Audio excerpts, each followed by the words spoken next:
शेतकऱ्यांबाबत केलेल्या वक्तव्यावर कृषीमंत्री कोकाटेंची दिलगिरी. म्हणाले, शेतकऱ्यांना कर्ज काढण्याची वेळच येऊ नये.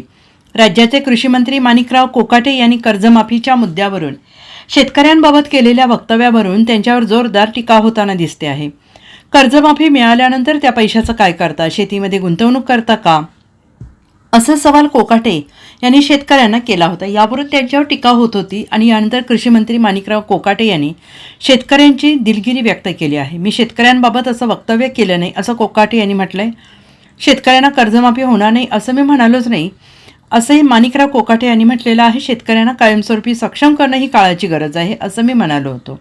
शेतकरी समृद्ध कसा होईल, त्याचा भांडवली खर्च कसा कमी होईल, उत्पादनाचे मार्केटिंग कसे करता येईल यासाठी सरकार प्रयत्न करत असल्याचं कोकाटे यांनी म्हटलेलं आहे. आणि यावेळी माझे एक शेतकरी मित्र तिथे होते आणि त्यावेळी व्यक्तिगत माझे त्यांच्याशी संभाषण सुरू होते. जिथे जिथे शेतकऱ्यांच्या पिकांचं नुकसान झालं आहे तिथे पंचनाम्याचे आदेश दिले आहेत. नुकसानीसाठी शेतकऱ्यांना मदत मिळणार नाही असं मी म्हणालेलो नाही, पण मदतीच्या पलीकडे जाऊन शेतकरी कर्जबाजारी होऊ नये यासाठी सरकार योजना आणणार आहे. शेतकऱ्यांना स्वतःच्या पायावर उभं करण्याचा सरकारचा प्रयत्न आहे.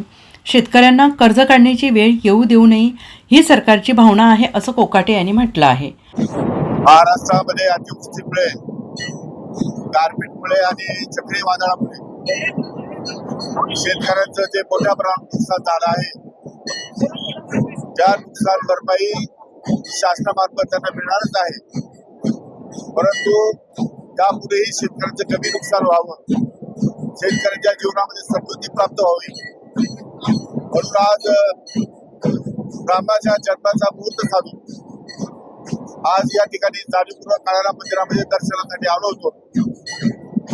आणि या निमित्तानं महाराष्ट्राच्या तमाम शेतकऱ्यांसाठी समृद्धी आणि सुख या ठिकाणी मी श्री प्रभू रामचंद्राकडे मागणी केलेली आहे. आणि त्या दृष्टिकोनातून येणारे दिवस निश्चितच शेतकऱ्यांसाठी चांगले असतील यावर माझा विश्वास आहे. आज आपला मित्र पक्ष भाजप यांचा स्थापना दिवस आहे, काय शुभेच्छा? राजकीय पक्ष आज जरी स्थापना झाली असली तरी सुद्धा त्यांनाही माझ्या वतीनं, माझ्या कुटुंबियांच्या वतीनं आणि तमाम महाराष्ट्रातील जनतेच्या वतीनं मनापासून या ठिकाणी शुभेच्छा व्यक्त करतो. आणि काल अनावधानाने आणि मस्करीने केलेल्या गोष्टीमुळे महाराष्ट्रातील शेतकऱ्यांचा मान सन्मान दुखावला गेला असेल तर कालच एका चॅनलवर मी या ठिकाणी दिलगिरी व्यक्त केलेली आहे. आज पुन्हा एकदा महाराष्ट्रातील तमाम शेतकऱ्यांचा जर या ठिकाणी मान सन्मान दुखावला गेला असेल तर मी पुन्हा एकदा दिलगिरी व्यक्त करतो. धन्यवाद. Bureau report, SBN Marathi, Nashik.